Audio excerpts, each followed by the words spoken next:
John Campbell, still Nationwide News. My question is to Mr. Golding. Based on the concerns raised, are you casting doubt on the legitimacy of the outcome of the 2025 general elections? And are you concerned that such doubts would raise speculation in Jamaican people and cast a shadow on Jamaica's electoral process? I'm concerned about the widespread reports that we have received of voter suppression strategies that were employed, in particular to dissuade our supporters and in some instances our workers from voting, and in the case of workers from turning up in some instances for the elections. I'm not seeking to in any way suggest that we are not accepting that the government that has been elected will be duly constituted.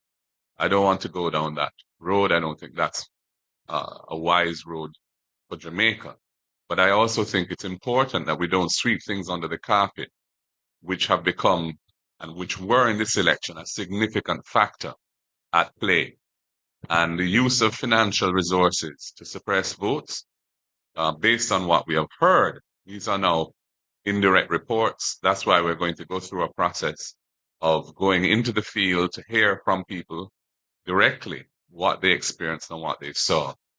But based on the reports that we've received, this is a matter which really needs to be confronted by Jamaica's democracy, and certainly by our party going forward as to how we can try to respond to these types of tactics, which have become a central part of how our opponent operates in trying to secure power for themselves. Let me just comment a little more on what the party just said, which is that in Guyana, recently there was a general election in Guyana on September 1. I think we're all aware of that. Coming out of that election, the EU delegation, European Union delegation, has issued a report. And when I read the report, a lot of what they commented on and expressed concern about were actually at play, certainly complained of widely in the Jamaican situation.